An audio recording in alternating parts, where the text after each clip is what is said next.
السلام علیکم ورحمۃ اللہ وبرکاتہ۔ بسم اللہ الرحمن الرحیم۔ وَإِلَىٰ ثَمُودَ أَخَاهُمْ صَالِحًا قَالَ يَا قَوْمِ اعْبُدُوا اللَّهَ مَا لَكُم مِّنْ إِلَٰهٍ غَيْرُهُ لَوْلَا تَسْتَغْفِرُونَ اللَّهَ لَعَلَّكُمْ تُرْحَمُونَ قَالُوا تَقَاسَمُوا بِاللَّهِ لَنُبَيِّتَنَّهُ وَأَهْلَهُ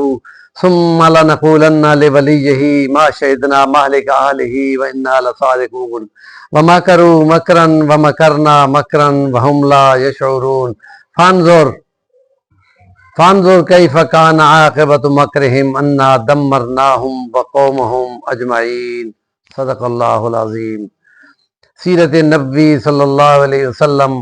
اور انبیاء کے تذکرے میں ہم اللہ کے نبیوں کا اپنی قوم کے ساتھ مقابلے میں خدا کو پکارنے، اس کی مدد طلب کرنے اور اپنی کمائیگی کا خدا کو سنانے کا تذکرہ ہے،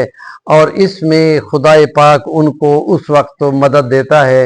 جب وہ مشکل میں پھنس جاتے ہیں، اور پھر خدا ان ظالم قوموں کو جو مشرک ہیں اور ان کو تنگ کرنے والے ہیں ان کو ہلاک کر دیتا ہے۔ قوم سمود کا بھی یہی حال تھا، اور ان کی سکیمیں تھیں کہ نبی کو کیسے جھٹلانا ہے اور ان کو مطالبے کرنے کہ تم ہمیں پہاڑ میں سے اونٹنی نکال کے دو،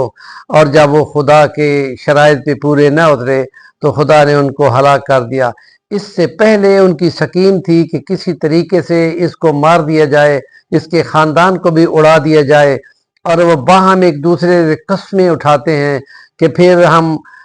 کسی کو یہ بتائیں، جب قوم ان کی آئے تو پوچھیں تو وہ قسمیں اٹھائیں گے کہ ہمیں تو اس کا پتہ نہیں ہے، کہ ہم گواہ نہیں ہیں، ہمیں نہیں پتہ کس نے مارا ہے۔ اور پھر یہ سکیم کر کے جب وہ سکیم کر کے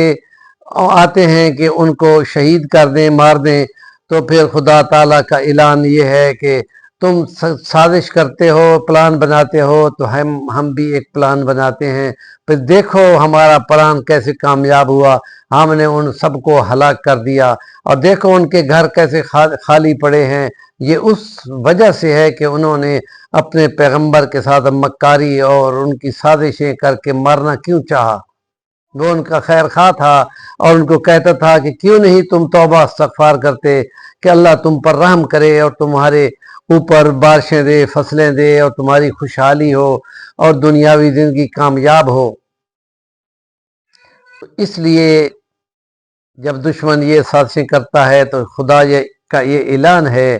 کہ تم بھی ایک چال چلتے ہو اور ہم جواب میں بھی ایک چال چلتے ہیں، پھر دیکھو کس کی چال کامیاب ہوتی ہے۔ انا دمرناہم وقومہم اجمعین، ہم نے ان تمام قوم کو، علاقے کو، بندوں کو، کافروں کو ہلاک کر دیا۔ ونجینا من الذین آمنوا وکانوا یتقون، اور ہم نے ان ایمان والوں کو بچا لیا اپنی رحمت سے اور کافروں کو تہہ کر دیا۔ اور یہ خدا تعالیٰ کا ایک وتیرہ ہے جو اکثر یوں ہی بیان کرتا ہے۔ ہمارے چینل کا نام ہے صفی الوانی، ضرور سبسکرائب کریں، کام کی بات کا کمنٹ دیا کریں۔